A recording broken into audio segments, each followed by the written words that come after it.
Hey friends, Barkey J Dog here, back with another movie review. It's time we visited our pal, the 1990s. So this time, we're talking about Passenger 57, an action movie from 1992. Our story goes like this. John Cutter is a former badass cop. One night, he and his wife go to the store, and Cutter's wife dies in a robbery attempt, so he's still dealing with the drama. After spending time as a security instructor, his friend gets him a job as a security expert for the airline he works for, and it's Cutter's first day on the job. Meanwhile, super smart badass terrorist Charles Rain is captured after killing a bunch of people, and he and his fellow network of baddies are going to spring him and take over the plane transporting him to California to stand trial for his crimes. That means legalized deletion by the state. Also on board is this cute flight attendant who has had a run-in with Cutter before. You know where this is going.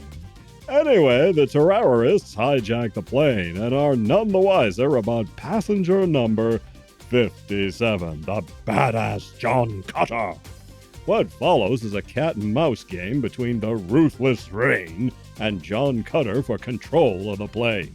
Cutter manages to force an emergency landing in Alabama, of all places, and then he escapes from the plane to warn the authorities. But being racist, they arrest Cutter and won't listen to him. Eventually, he kicks their asses, which is okay because they were being kind of racist, and he gets away to try and catch Rain before he can escape at a nearby carnival. Then, they wind up back in the air to wrap things up.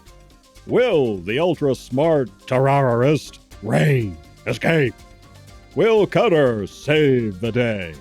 And what's the deal with this annoying kid? In our cast, we have Wesley Snipes, of course, taking on a role passed over by Steven Seagal. Seagal chose to make Under Siege instead, which was a good move, since that was one of his better outings.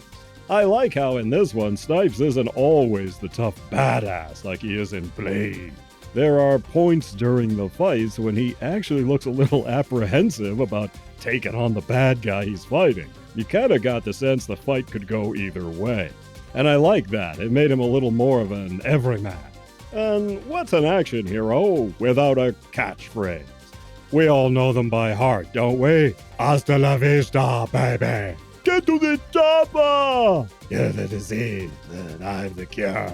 Come with me if you want to live. Go ahead, make my day. I'm Batman. Well, Passenger 57 gave Wesley Snipes one of his best catchphrases. Always bet on black. When he says it, they even zoom in on him for added emphasis. Now, he's talking about the game of roulette, but it clearly has a Shaftonian double meaning. Snipes hated the line at first, but he eventually grew to love it, and it's a great line. And get this, Snipes went to his old high school in Orlando, Florida, near where the film was being made. He challenged the kids there that if they achieved certain grades with their schoolwork, he'd put them in his movie. So you see all the kids sprinkled about in the background at the fair. Those were the kids who met the challenge and were randomly selected from a list of eligible kids to be paid extras in the film. How cool is that? Can you imagine Cynthia Erivo or Amanda Stenberg doing that? If they did, it would only be for the black kids, specifically the black girls, and no one else. That's if they thought to do it at all, which I can't see. Snipes did it though, and he didn't care what color the kids were. They were kids, and he just cared that they got good grades. So who doesn't love Wesley Snipes? Well, aside from the IRS, maybe. Bruce Payne played the bad guy here. No matter what people thought of the movie as a whole, Payne got universal praise for his turn as the bad guy, and no wonder. Charles Rane is easily one of the best screen villains you'll ever see. Seriously. He's not quite up there with Alan Rickman in Die Hard, but he's very good. British accent helps. Both Snipes and Payne worked with law enforcement and federal agents to learn real fighting tactics and also learn about the real bad guys they have to fight and the psychology of hijackers. And a lot of the time, both Snipes and Payne are doing their own fights and their own stunts. Seriously, these days only Tom Cruise can commit like that. Tom Sizemore plays Cutter's wisecracking friend Sly, who gets him the job with the airline. Liz Hurley is here in an early role as a flight attendant in cahoots with Team Bad Guy. We have Robert Hooks as an FBI agent who works with Cutter. He was also the director's dad. He was in lots of things, but I remember him best from Star Trek III, The Search for Spock. He played Admiral Morrow. I'm sorry, Mr. Scott, but there will be no refit. And we also have Michael Horse as one of the bad guys. He was in a bunch of things, but you may remember him best as Deputy Hawk from Twin Peaks. Director Kevin Hooks has had a very prolific career, starting in television, turning to movies, and then moving back to the small screen almost exclusively for the past 20 years now. He directed Black Dog with Patrick Swayze, 2 versions of Sounder, one in 1972 and another for Disney in 2003, and Inner Space. Passenger 57 is a very by-the-numbers action movie, so it's a little thin maybe, but it does have some interesting features. One problem with this movie is that it's about a hijacked plane, but the whole middle section takes place on the ground, and even then, away from the airplane. So, what's going on the plane? They never show us. There were a bunch of hijackings back in the day until security measures cut down on that sort of thing. And Passenger 57 is one of several hijacked plane movies that came out in the 80s and 90s where good guys have to kick bad guy ass and save the day. Executive Decision, Air Force One, there were a bunch of them. Not so much after September the 11th.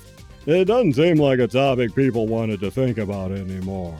But it kind of reminded me of Vietnam War movies from the 80s where American forces went back in and kicked ass, freeing POWs and basically winning back America's pride. At least on the big screen, if not in the real world. Taking out hijackers or terrorists was kind of the same thing. So let me tell you real quick about this here DVD. I bought this like a month ago, brand new, and it was real cheap. And what was it? Check it out. It was one of those old school cardboard snapcase ones. One side of the disc was widescreen, and the other side has the standard format. Remember those? And you know how they had this security sticker across the top of the case? And when they got old, they were hard to remove because they'd stick and tear and even damage the case and all of that? Well, not this one. It just peeled right off, easy as pie, as if it'd just been put on there a week ago. Anyway, I thought all of that was fun. Well, alright, Passenger 57 isn't all that new. It's fairly formulaic, but while perhaps the movie stays grounded too long in the middle, at least the whole fairgrounds thing was different. Snipes is good as Cutter, and Rane is a chilling villain, excellently portrayed by Payne. I really enjoyed this one for the most part. At a brisk 84 minutes, it moves along and doesn't overstay its welcome or give you much time to think about any lapses in logic. So I'm giving Passenger 57 2 paws up. You take care of yourselves, and I'll see you in the next one.